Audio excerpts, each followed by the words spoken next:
Hey everybody, welcome back to One Seed, One World. Wanted to give you an update on the flax to linen episodes and kind of show you where we're at. Now, at this point, I think titling this whole series Flax to Linen is maybe a bit of a stretch or some wishful thinking maybe, because the flax has not done so great. Let me show you what I'm talking about. Look at this mess. This is my flax bed.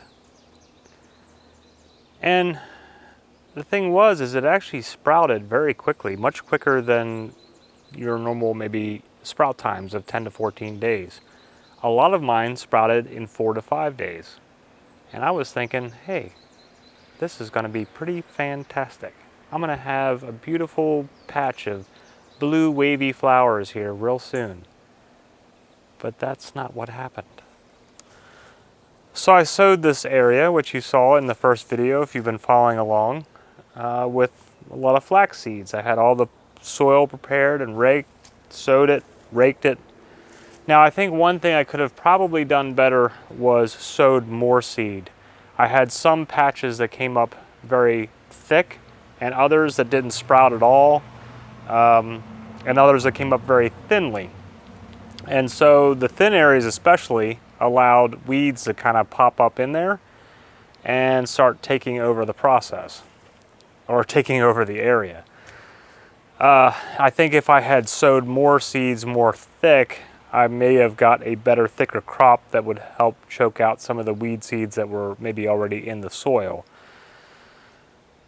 So the one thing that I ran into is that when you try to weed around flax, flax has a very shallow root base. So if you're pulling out weeds, you're pulling out any flax that's near it, and it just destroys it. So I was like, well, maybe I'll just leave the weeds go, and then we'll just separate them all out at harvest. Well, the problem is the flax grows a lot slower than things like lamb's ear and grasses and thistles and other things that have popped up in here. So they got much bigger than the flax. Besides the germination issues and the weed issues, the other issue I had was we had some pretty heavy rainstorms, high winds that kind of really flattened my flax crop. And so a lot of it is just laying over in bunches and not standing up nicely. Now, I did have, at one point before the storms rolled in and before these weeds got so big, I did have some nice patches at least of standing flax with beautiful blue flowers. Oh, and then the other thing that I had a problem with was that when we free-ranged the chickens, they decided the flax area was a great area for dust baths. Mainly down on that end, but they took out a whole corner, scratched it all out, made big holes, took dust baths in the middle of the flax. And then over the course of time, they even expanded their little corner areas to other areas of my flax bed. So, multiple issues. Now, we are getting to the point where the flowers are pretty much gone, the ones that came in, and we're now getting seed heads. You can maybe see here that these were all where all the little blue flowers were, and now little seed heads are coming in.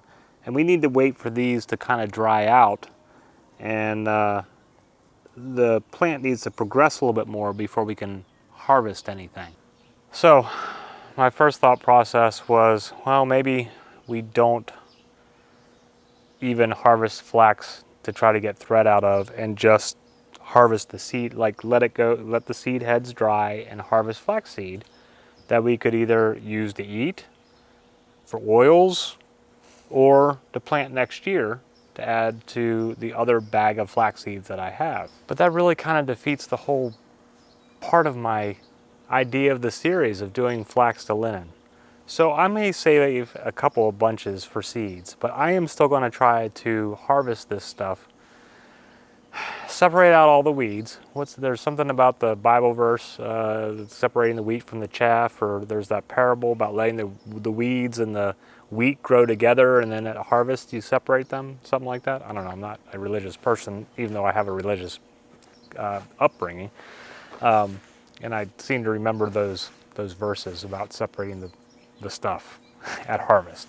So that's what I'm going to do here, is separate at harvest. I'm going to continue to let these awful weeds, thistles, lamb's ear, all the crap that's growing in there, going to let it grow up in there with my flax, and then I will separate it out at harvest. And we're still going to try to get a bit of the flax to make into at least thread. I don't think we're going to have enough to make really much of any linen to try to use the loom or whatever.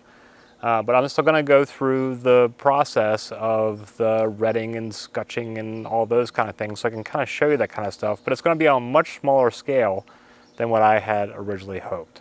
So I hope you'll still stay tuned for this dismal display of flax to linen. So this kind of goes along with my earlier video of the ugly side of gardening and how things don't always go as planned. This flax crop, while I did get flax in here, was not the beautiful wavy stalks of blue flowers that I had envisioned in my head. Instead, it's full of weeds and beat down by rain and hail and wind. But it is what it is, and we're going to work with what we got. Thanks for hanging out with me again today, and I hope that whatever's going on in your neck of the woods, sorry I'm being surrounded by gnats and other bugs right now, whatever's going on in your neck of the woods, in your fields, your gardens, your homesteads, I hope it's going fantastic for you, and that you are getting some sort of great harvest this year. But thanks for hanging out with me again today. We'll see you again soon. Have a great day, everybody. Namaste.